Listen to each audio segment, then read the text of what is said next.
Hello family, welcome to Stories by Tocci. We bring you interesting folk tales. Please subscribe and drop a like for us.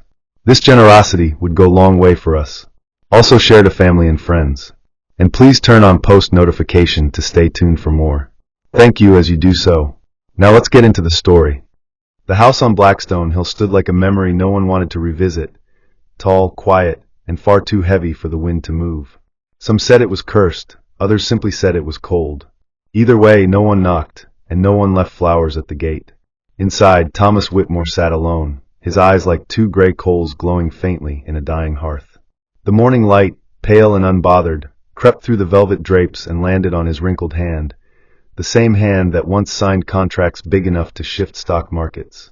Now it trembled faintly with each breath he took.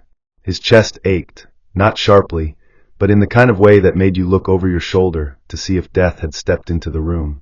He hated hospitals, but his body didn't. It had betrayed him last week, without so much as a warning, and now he was back, propped up by machines and intravenous apologies. The diagnosis had been delivered without sugar or softness, a degenerative condition, fast-spreading and merciless.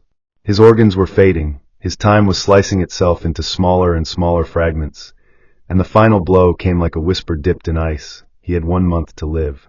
Not maybe, not if, just 1 month.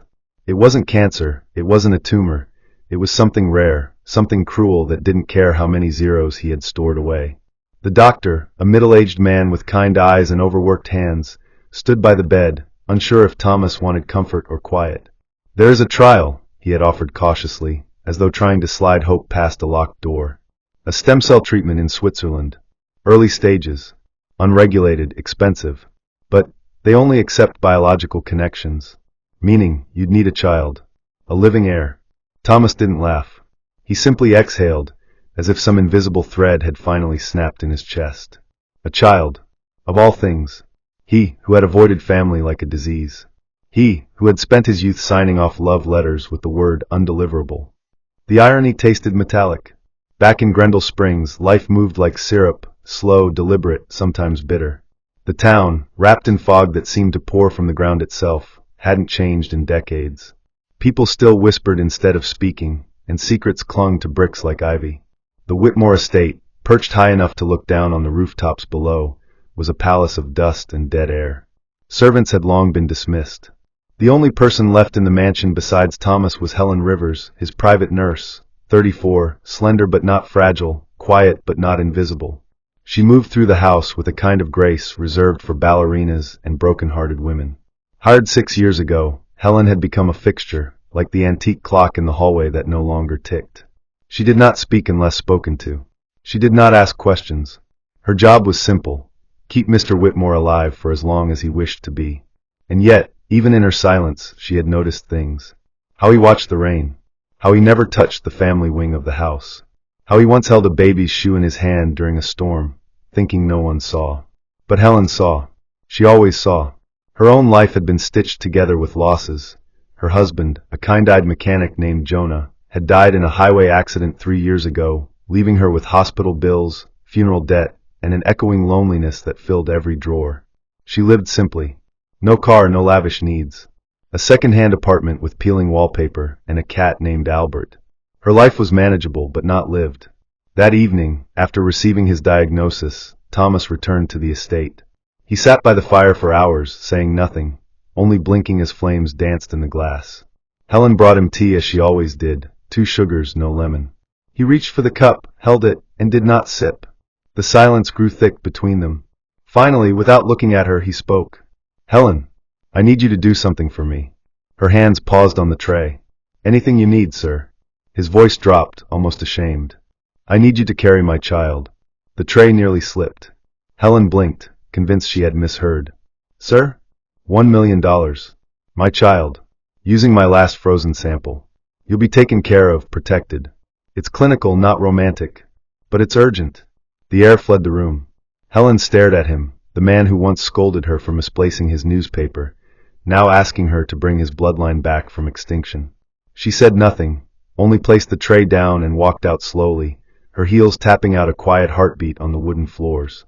That night, the town felt heavier somehow, as though the sky itself had heard what Thomas had asked.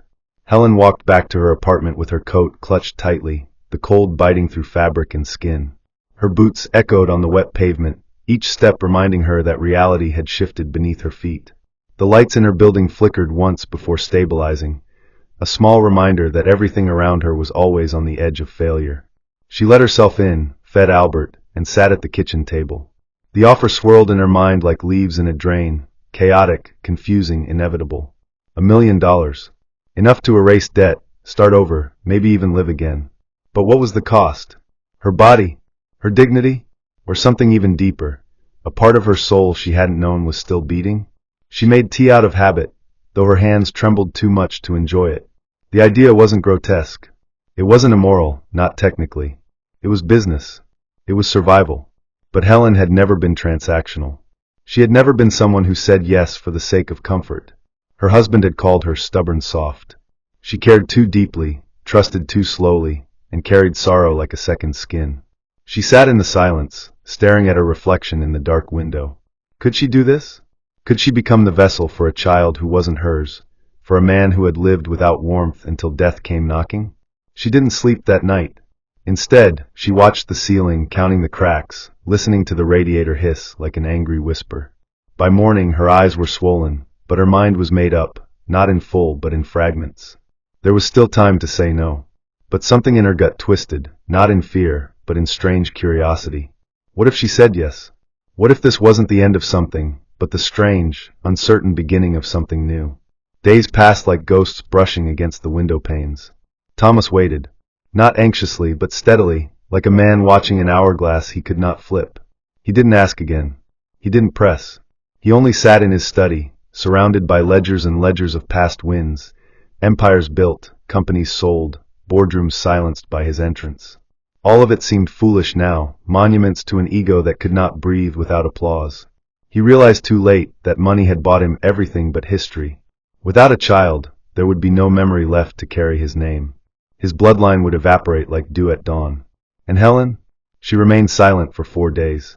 She came, performed her duties, left. There were no conversations beyond the clinical. But on the 5th night, she entered the study without knocking. He looked up, and for the first time, she didn't look like his nurse. She looked like a woman standing at the edge of something she couldn't yet name. "I've read the papers," she said softly, "and I've spoken to someone at the clinic. If I agree, it happens quickly, doesn't it?" Thomas nodded. "There's no time for second thoughts." "And once the baby's born?" she asked, voice tightening. "You take him, or her, and I disappear?" He met her gaze, unblinking. "You get what's promised. I get what I've never had." Helen exhaled, slow and trembling. Then she nodded. "Fine. But I have conditions." He raised a brow. "Of course. I won't be treated like a servant.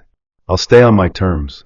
And if I'm going to carry life inside me, I expect to be seen as human, not a transaction." Thomas blinked. A long silence followed. Then, unexpectedly, he said, "Agreed."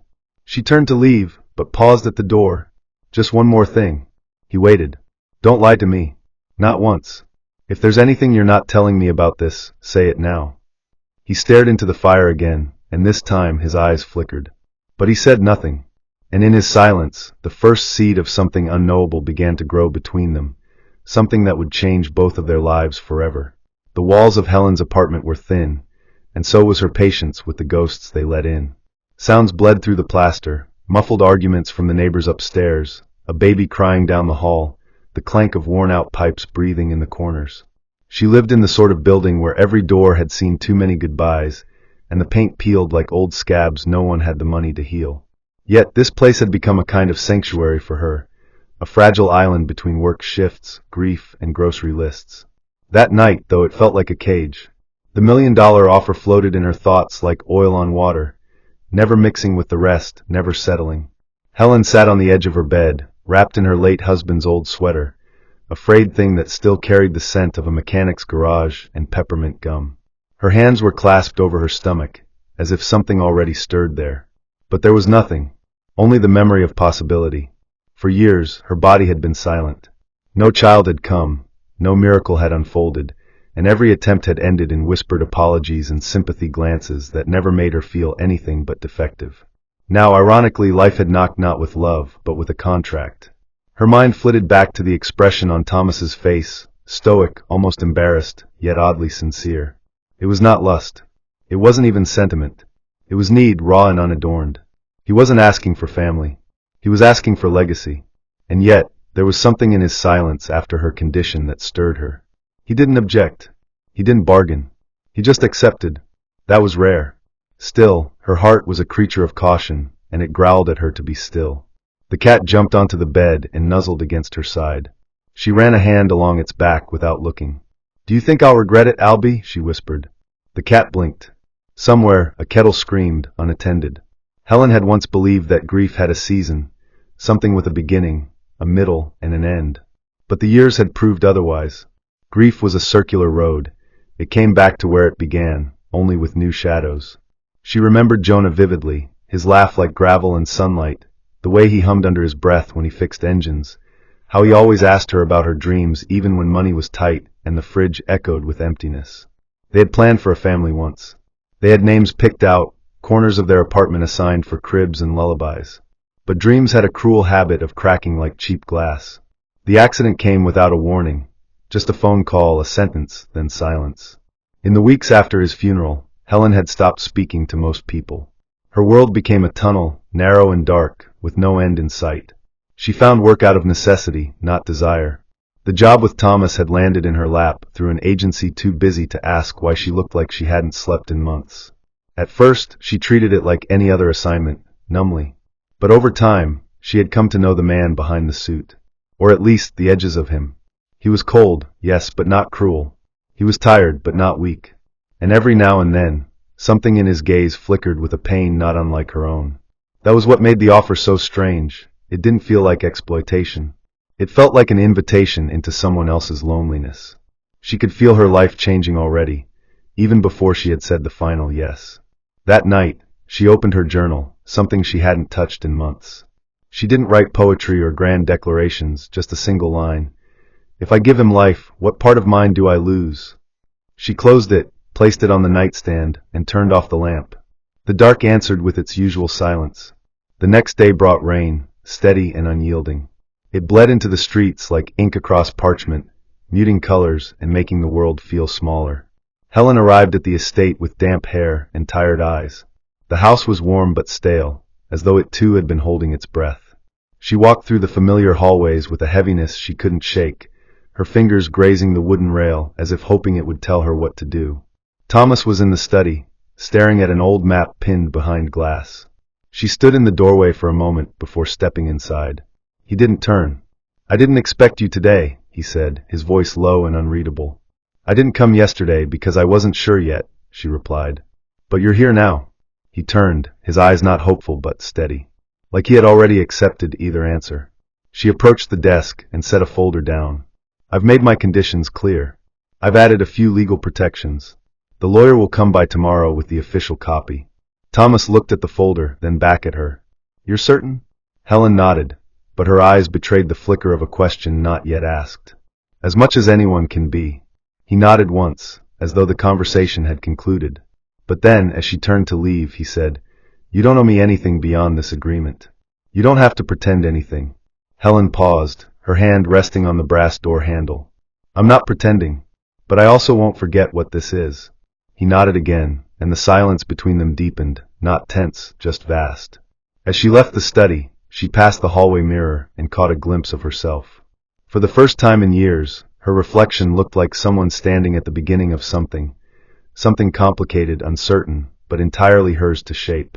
The rain outside didn't let up, but she no longer minded. A week later, the procedure was done. The clinic was private, discreet, efficient. Helen wore a pale hospital gown and kept her thoughts in a vault. Thomas didn't accompany her. They had agreed it was better that way. He waited outside in a black car, reading a newspaper he never turned the page on.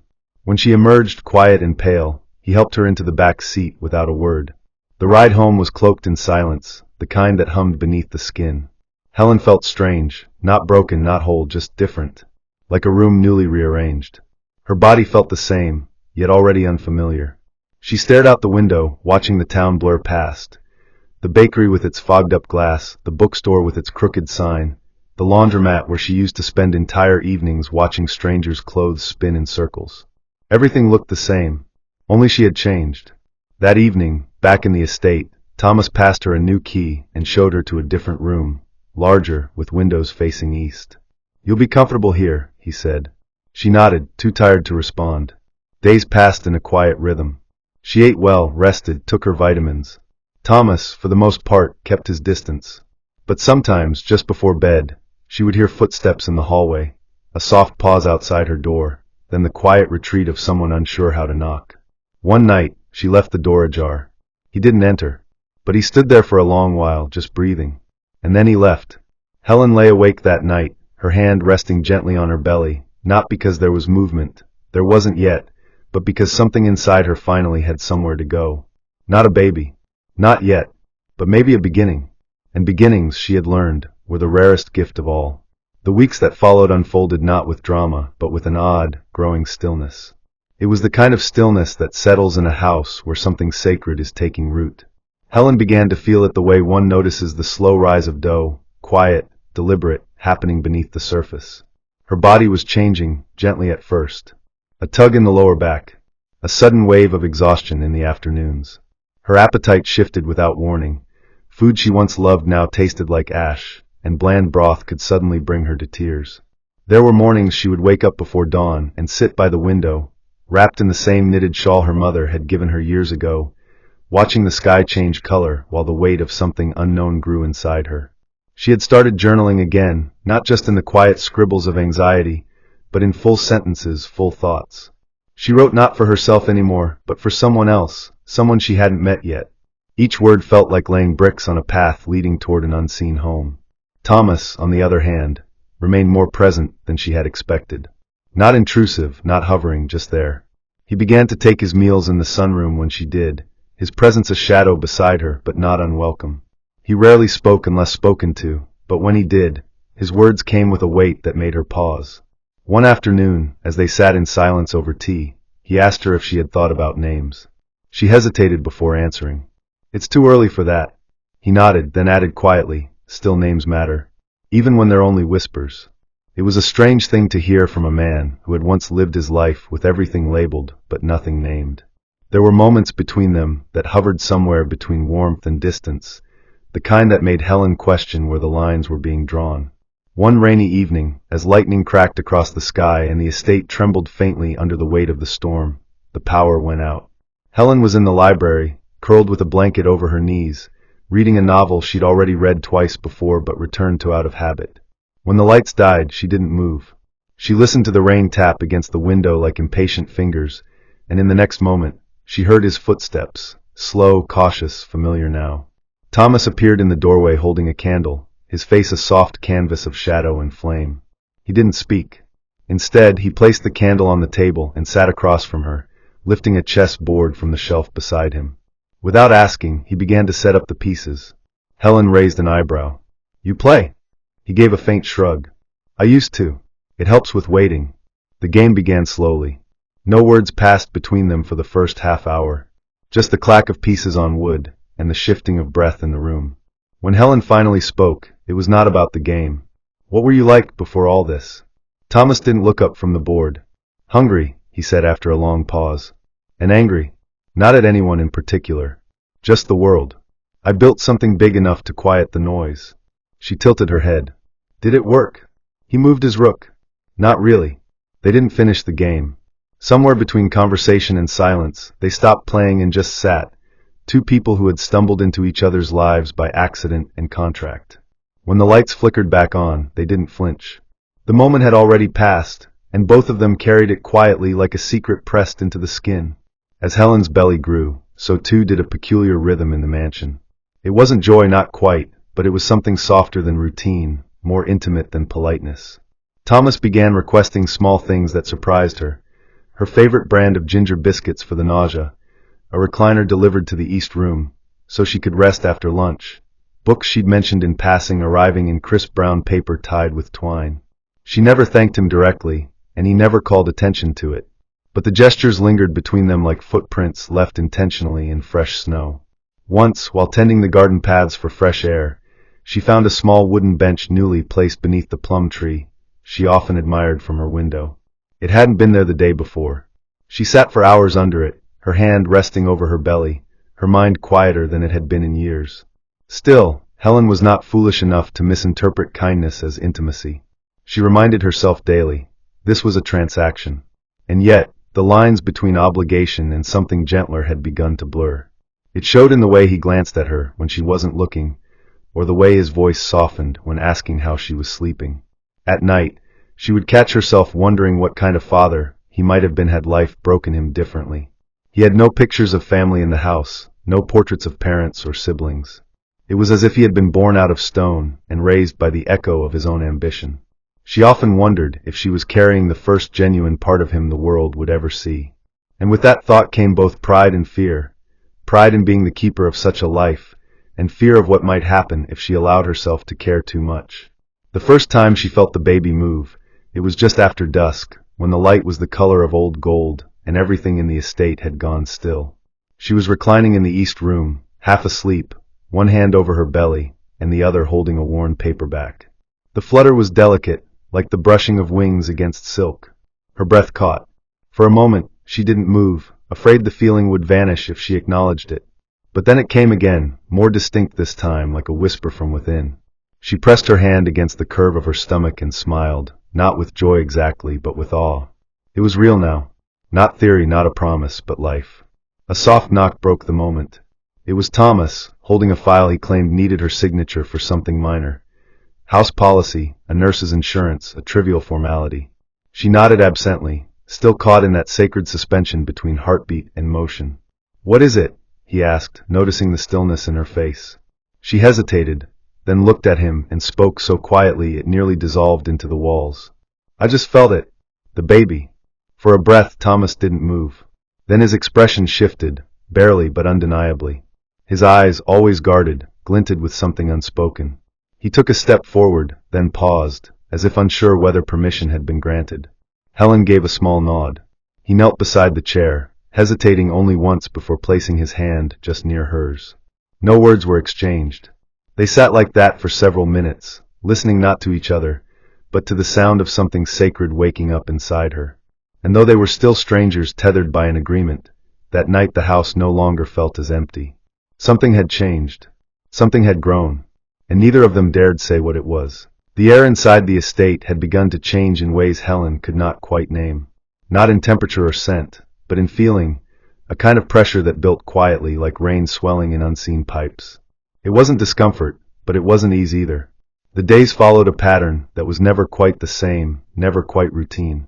Some mornings Thomas would appear in the breakfast room already dressed, his mind adrift in whatever old memory he refused to speak of. Other days, he would be nowhere to be found until mid-afternoon, when the creak of his footsteps on the third-floor stairs would signal his return from wherever his solitude took him. Helen had learned not to ask questions.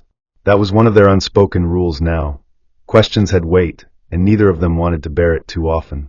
But there was something creeping beneath the polished floorboards of this strange arrangement, something that neither warmth nor silence could hide forever. It began the day she found the locked drawer in his study. She hadn't meant to open anything. She was searching for a folder he'd misplaced, one containing records of her prenatal care.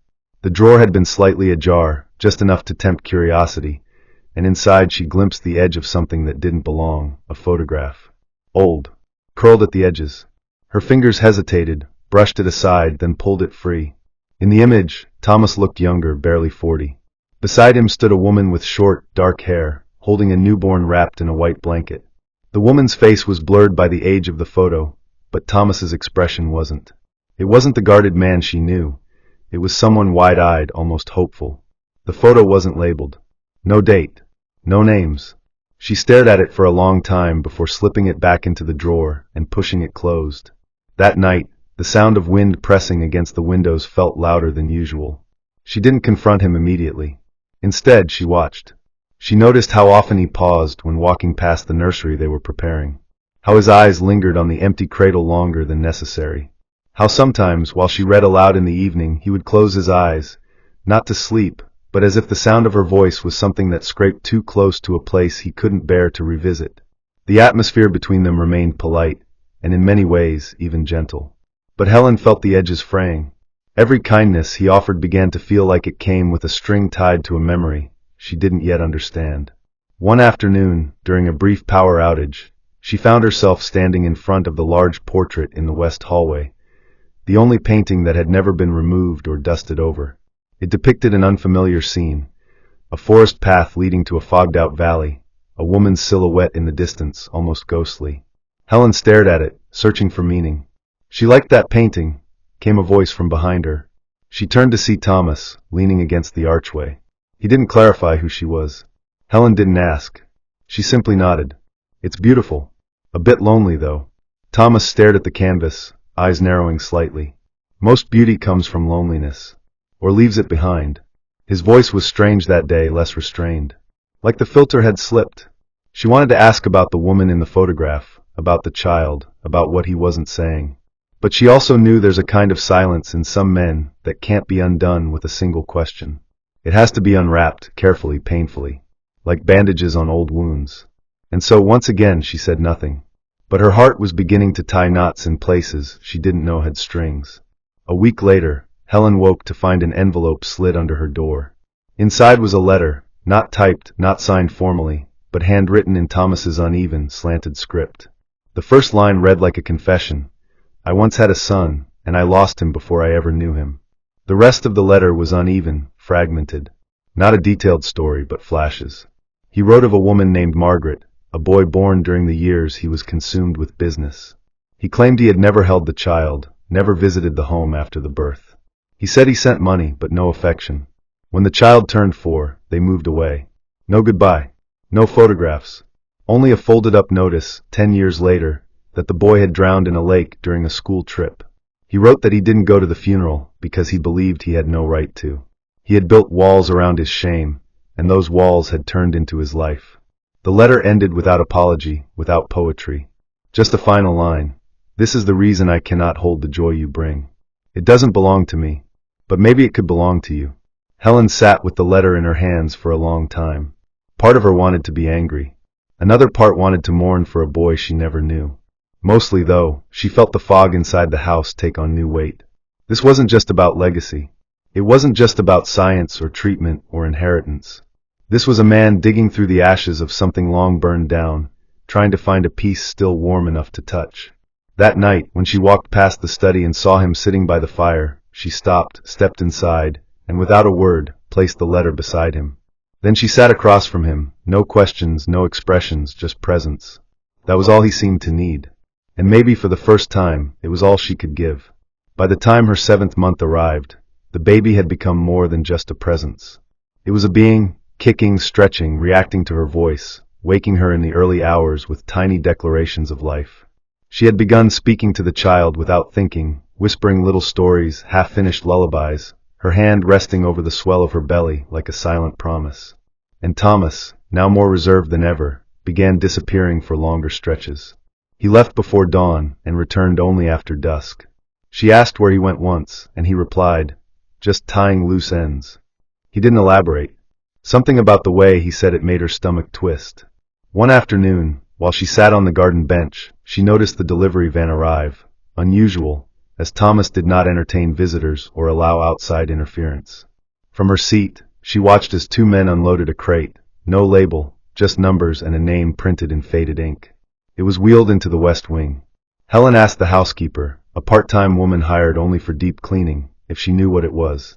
The woman simply shook her head, her eyes darting nervously. That night, after dinner, Helen stood outside the West Wing doors. They were locked. She pressed her palm to the wood, wondering what secrets were being hidden behind them now. Something had shifted again. She could feel it. In the way Thomas avoided her gaze, in the way his hands trembled when he thought she wasn't looking, in the way the hallways seemed colder even though the weather hadn't changed. She went to bed uneasy, her body exhausted but her thoughts sharp as glass. As she drifted to sleep, the baby stirred once more, and in the deep recess of her mind she whispered, "You deserve more than a house of secrets. You deserve truth." And though no one answered, the silence in the room felt heavier than it ever had before. It happened on a Thursday, the kind of day that didn't announce itself with storms or omens, just an ordinary morning draped in a gray sky and the smell of dry leaves. Helen had risen earlier than usual, stirred from sleep by a restless flutter in her ribs, the baby turning with a kind of urgency she hadn't felt before. She placed both hands over her stomach, whispering, "Easy now," though her own breath was uneven. The house was quiet, too quiet. No staff that day, no deliveries scheduled, and Thomas was nowhere to be found. She waited, thinking he'd simply gone for one of his long walks or disappeared into the room with the locked door again, but hours passed and the silence grew suspicious. By afternoon, she'd brewed a pot of tea out of nervous habit and sat by the kitchen window, watching the gravel driveway for signs of life. The estate had a way of swallowing sound, turning even movement into whispers, and the more she sat, the more unease crept up her spine like cold water. Around dusk, she finally decided to search. She moved through the house slowly, calling his name once, twice, then again, louder each time. No answer. She climbed the main staircase, checking each room until her hand paused on the doorknob to his suite. It was slightly ajar. She pushed it open. The air inside was still, the curtains drawn tight, and there on the edge of the bed sat Thomas, slumped forward, unmoving, a glass of water tipped beside him on the nightstand, its contents soaked into the carpet below. Helen froze. Her first thought was not panic, it was denial. But denial couldn't survive the way his body tilted without breath, the stillness of his chest, the way one hand hung limp over his knee, as if he'd simply forgotten to pull it back. She didn't scream. She didn't run. She walked to him, slowly, and placed her fingers gently on his neck. No pulse. The room answered her with silence. The hours that followed blurred into movements without meaning. She called the doctor. She called the lawyer. She called no one else. The doctor arrived first, calm and clinical, performing his checks with a practiced rhythm, then confirming what she already knew. The lawyer came later, his expression unreadable, as though he had always expected to be summoned this way. Papers were signed. A death certificate was drafted. The lawyer handed her a sealed envelope. "He left instructions," he said, his voice too careful. "You're named as temporary estate guardian until the child is born. Everything else will become clearer in time." He didn't stay long. Helen didn't ask him to. The house emptied again, the rooms echoing like hollow bells. She stood in the hallway, staring at the shadows stretching long against the walls, and felt the strangest thing, relief. Not because Thomas was gone, not because her part was over, but because the waiting was. Thomas had spent his final weeks unraveling without ever letting himself fall apart, and now that he was no longer holding anything together, something in the air felt less burdened. She wandered into the library and sat on the floor, her legs no longer eager to bear the weight of memory. Her hands fell to her stomach, and for the first time, she didn't feel like she was carrying someone else's story. She felt like the author of her own. And yet, grief arrived not in sobs or loud despair, but in the tiny details. His empty teacup still on the tray. The way his slippers were turned inward, as if waiting for morning. A book left open on the table, a page dog-eared mid-sentence. It was in those things she began to cry, not for him, not for the man she had known so briefly and incompletely, but for what could have been if life had made him softer, earlier. The funeral was private, just as Thomas had requested. No guests. No long speeches. Just Helen, the priest, and a sky that threatened rain but never delivered. The casket was simple, dark wood, no carvings or ornaments. She stood beside it in a black dress that no longer fit around her belly, her hands clasped just beneath her ribs, holding the ache in. The priest spoke softly, offering vague words about redemption and peace, though Helen didn't need them. She knew what Thomas had sought wasn't redemption, not truly. It was continuity, an extension of breath beyond the grave. When the last words were said, she stepped forward and placed one thing on the coffin, a photo. Not the old one she had found in his drawer, but a new one. The first ultrasound, printed and folded into a small wooden frame. She didn't say anything. She didn't need to. The gesture was enough. As the coffin lowered into the earth, a single bird flew overhead, its wings cutting across the gray like ink on ash. Back at the estate, the staff returned briefly to pack up his things. Helen watched from the second-floor balcony as they carried out boxes, one after another, each one like a chapter being closed. The west wing remained locked. Whatever secrets Thomas had hidden there, he had taken with him. She no longer needed to know them. That part of the story belonged to him. Her chapter was just beginning. And yet, the house no longer felt like it belonged to anyone. It creaked differently. The lights flickered for no reason. The clock seemed to fall out of rhythm. And still she stayed. Not because of duty, not because of money, but because something inside her told her that the story wasn't quite finished. The will was read 3 days after the burial. The lawyer returned with 2 others in tow, one a notary, the other a woman who introduced herself only as estate witness. Helen sat in the drawing room, surrounded by furniture that still smelled faintly of old tobacco and cedar polish, her hands folded over her belly, her eyes alert. The document was long, drawn out in legal language that turned emotion into paperwork. But the key points were simple. The entire estate, all assets, and all holdings were to be transferred to the unborn child upon birth. Until then, Helen was granted full guardianship of everything. The lawyer handed her a second envelope marked private. She opened it slowly. Inside was a letter, short, handwritten again. I've lied more times than I can count. I've told myself it was to protect others, but it was always to protect myself. If you're reading this, then I'm already gone, and you've done something I never had the courage to do. You gave life, not to erase guilt, but to build something new. I don't deserve your kindness, but I've left something for you. In the West Wing. It's time. Her breath hitched. The West Wing.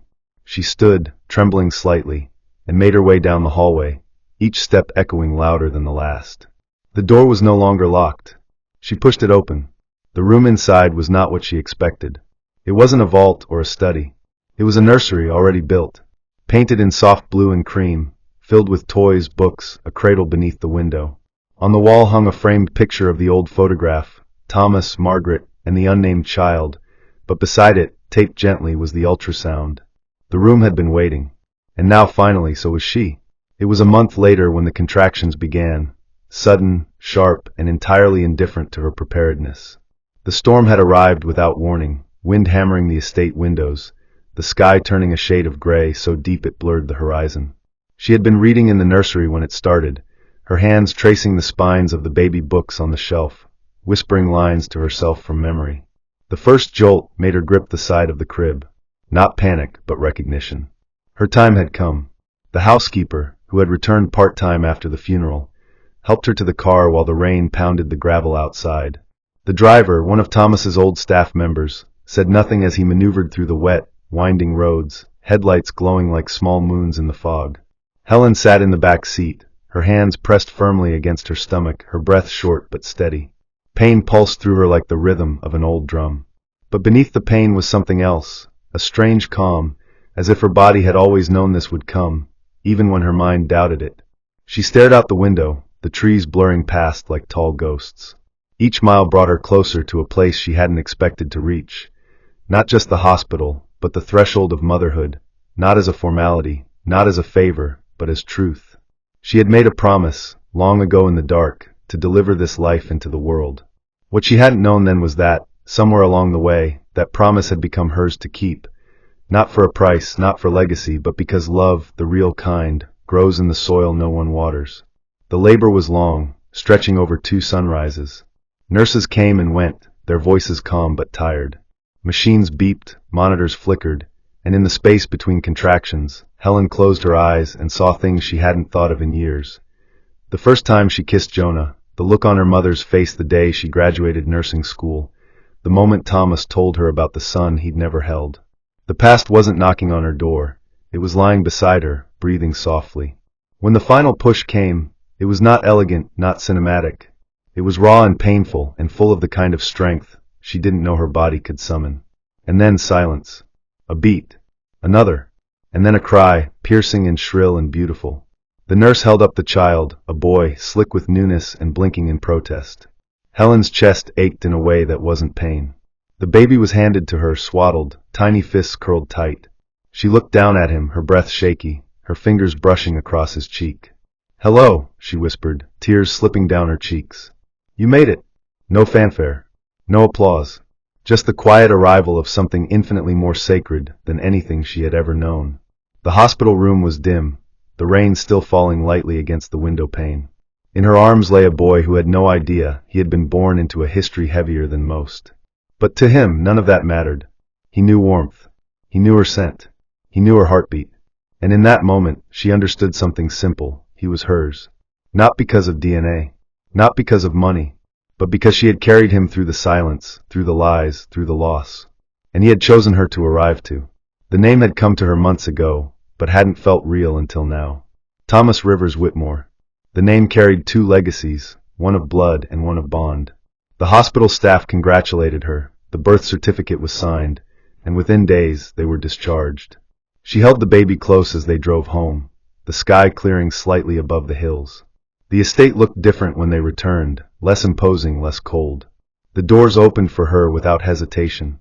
She carried the child inside, past the grand staircase, through the echoing corridors, into the nursery Thomas had prepared. She placed him gently into the crib and stood over him, watching his eyes flutter beneath closed lids. She hadn't known if she would stay after the birth. She'd thought about disappearing, taking the money, starting over. But the moment she had held him, that idea vanished like dust in sunlight. This house, for all its history, had become a place of beginning. She walked to the study and opened the old drawer. The photo of Thomas with his firstborn was still there. This time, she didn't look away. She placed a new photo beside it, her holding baby Thomas in her arms. The frames didn't match, but the meaning did. That night, after the baby had fallen asleep and the fireplace flickered low in the sitting room, Helen found herself sitting in Thomas's old chair. Not as a guest, not as a nurse, but as someone who had taken all his endings and turned them into a beginning. There were no ghosts now, only the sound of soft breathing through a baby monitor and the creak of a house learning to live again. Weeks passed in quiet chapters, feeding, rocking, singing lullabies and off-key whispers. Helen didn't rush anything. She took her time, letting motherhood unfold not as a task, but as a rhythm. The estate staff resumed their duties, not with the stiffness of before, but with a warmth that seemed to grow from watching her with the child. No one asked about Thomas anymore, not directly, but his presence remained, in the freshly trimmed hedges he once inspected with precision, in the warmth of the east room, where Helen now napped with the baby, in the nursery curtains that swayed gently with the breeze. One afternoon a letter arrived. Not from the bank, not from a lawyer. From a man named James Whitmore. The name sent a chill through her. The envelope contained a single page. I know you don't know me, and perhaps you never wanted to. My mother never told me much about my father, only that he was powerful and distant. I found out recently about his passing. I want nothing, but I heard what you did, and I wanted to say thank you, for giving him the chance to leave something good behind. Helen read it twice, then a third time, and finally, she tucked it into her journal beside the first ultrasound. That evening, she stood at the window holding her son, staring into the horizon where the sun had begun to slip beneath the trees. She whispered softly, not to the child, not even to herself, but to the stillness around her. It's over now. But even as she said it, she knew it wasn't an ending. It was just the final page of the first volume. Life, real life, had finally begun. And in her arms lay the only truth that mattered, a heartbeat, soft and steady, that proved not all stories are written in ink. Some are written in blood, in sacrifice, and in the quiet bravery of choosing to stay. Sometimes life won't hand us love wrapped in ribbons. It might come in broken pieces, quiet sacrifices, or unexpected turns. But if we stay open, if we choose to care even when it's not required, beauty can grow in the most unlikely places. Don't rush what's sacred. The things that matter the most often take time, patience, and quiet courage. May your heart never grow too hard to heal. May you find peace in the silence and purpose in the waiting.